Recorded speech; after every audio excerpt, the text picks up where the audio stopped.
depending where you are. I'm in Canada, and it's late afternoon here. In Toronto, in Israel, it's already almost 11 o'clock at night. Everyone, all our people are intimately aware of what's going on in Israel, and there's so much shock going through the Jewish community of the cruelty, the inhumanity of what's going on to the Jewish people, the slaughter. We all know, we've seen the videos, the pictures, and all that. I'm joined here with two Canadians who live in Israel, in northern Israel, and one in particular, Canadian citizen. His family is there in Israel, and he is Ohad Lapidot, and his daughter has been taken captive in Gaza, and we want to get the word out. We want to give the information so people could share the information as well, and also call on the Canadian government to do what they're supposed to do and be responsible for Canadian citizens all over the world, including in Israel. And we're going to call on the Canadian government to take action and not to be asleep at the switch as well. Israel is, 24 hours right now, nonstop. The reservists are coming. I believe over 300,000 already reservists are ready. They're going to go into Gaza. They're going to do what they have to do. But at the same time, we have our obligations. All Jews have an obligation. Ohad, welcome. Can you please inform the viewers what the situation is right now? Give a little bit of background about yourself and inform everyone about your daughter. Good evening, everybody. Unfortunately, Israel is in a state of war, but not just only a state of war, but we all know the figures, the numbers, and the great slaughter. We're just going to be aware to the outstanding things that happened to the Jewish people here in Israel in just a few days, but it was a slaughter that remind us Kishinev and remind us other worse places that we just didn't dream that's going to be again in 2023. It's just outstanding. My daughter was in some kind of party, just dancing and having fun, but all at once it get mixed up, and the great party became great slaughter. Just as simple as that. Just to get the figures and the numbers, the bodies from Saturday until today haven't yet recognized.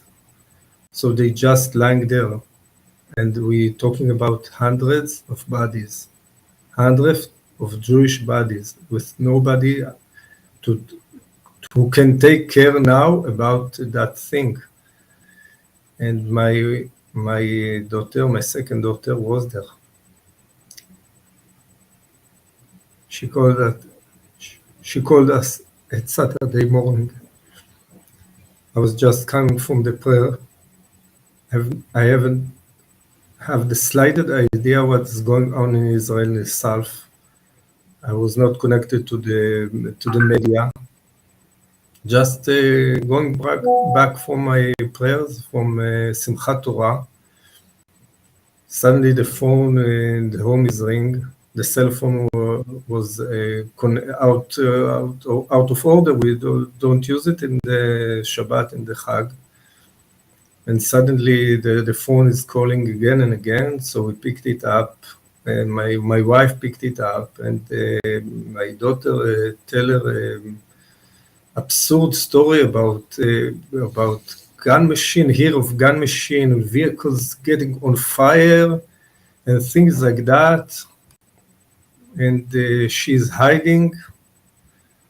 I have to tell you, my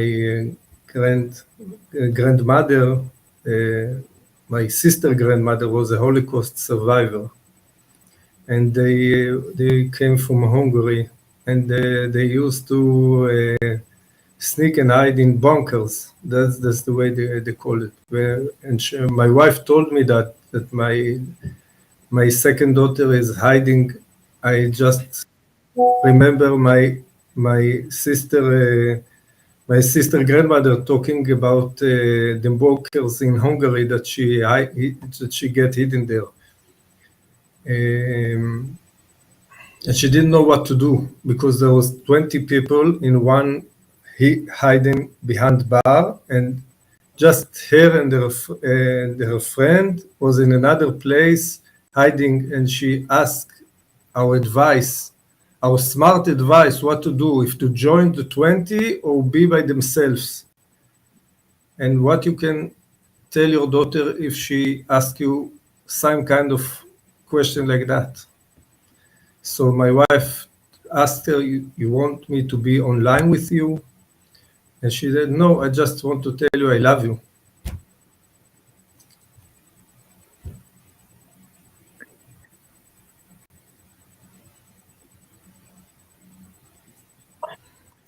Has any government officials reached out to you? Then we lost her connection. No, unfortunately, due to the big numbers, the huge numbers, due to the fact that the fence between us and the Palestinians in the Gaza Strip was just they have at least 7 or 8 places that were without any fence, without nothing. So the Palestinians just come out and in. So the IDF have to protect, and they didn't even get to take care of all these places. This is the reason why there are still bodies there, and there's people who don't know what's going with them. They don't know what's going with their dear children. And a lot of people, it's my story, but it's a lot of people's story. Right. And without, not officially, people in the government told me that the cell phone of my second daughter and also the cell phone of the other friend that she hidden with her is in the Gaza Strip. So this is our indication that our daughter may be in captivity. Right.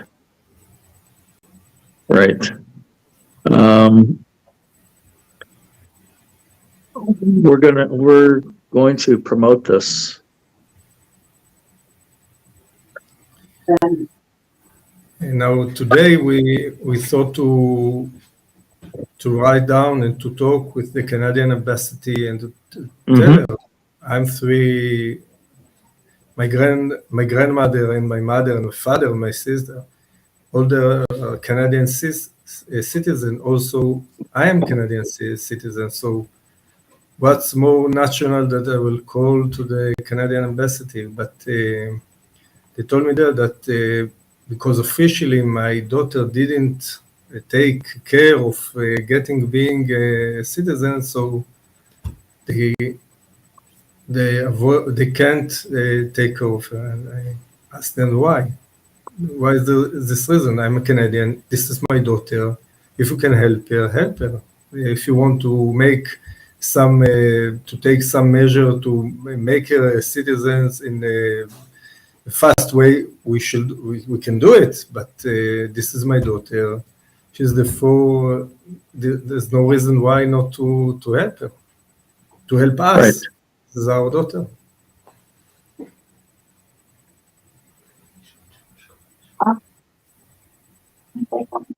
No. I read on Facebook today, Canadian government said you can't call Hamas terrorists. Okay.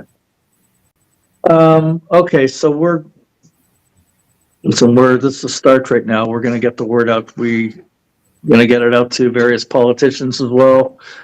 And and various organizations as well. We're going to push it to so everybody knows the name of your daughter and the plight of what's going on. We're not going to be asleep on this. I'm sure nobody's sleeping right now. Everybody's awake. Or ever since Saturday, ever since Shabbat. That's our pledge. Chaya, what could you add to this? Thank you for doing this on such short notice. So I have been scrambling to try to find someone who can help us over there in the government. I've left messages with the Prime Minister. I left a message with Melissa Lantzman, and she's the only one who's returned my call. Her secretary returned my call and is asking for all the details and adding Tiferet's into the list of people who should be helped. Now, really, whether Tiferet is a Canadian citizen herself or not should be beside the point. Canada is supposed to be a humanitarian country, and they should be helping everyone get out of there. Everyone. Right. Canadians, especially Canadians, but definitely helping everyone. And they're not stalling. It's no range. And as a Canadian living in Israel, I don't expect them to have my back, but as for Shalom, something happens, I want to know that at least my country of birth will be there for me, and at least some way. So I'm really imploring you to get on your phones, find your MPs, and ask them to help, not just Tiferet, especially Tiferet, because we're so close to her, we live in the same city, but to help all the people that have been abducted and get them home safely, alive and healthy. And this is very, very important. Absolutely. Okay, so like I said, we're going to do everything that we can, humanly possible from our end. We're not going to forget your daughter, your family, and we're going to work on this. So thank you for joining us. We're going to send out an email blast the minute we get off, and we'll be all over social media, and we'll be following this up with letters to government officials, those who are in power and those who are in opposition. Certainly the Conservative Party that's in the opposition is on our side 100% as well. There's no question about that. And there was a tremendous rally last night in Toronto for Israel. I think there was over 20,000 Jews there, so in short notice. So, we're going to do everything that we could to get the word out there, and, we pray to God everything will work out, that your daughter will be safe. The name is my daughter is Tiferet. Spirit. Okay. I'm so excited. Great. Okay, thank you very much. We have to get at it fast. So thank you very much for joining us, and thank you. We'll get it out there. We'll do everything we can. Thank you very much. Shalom, shalom. I'm Yisrael Chai. I'm Yisrael Chai. Thank you.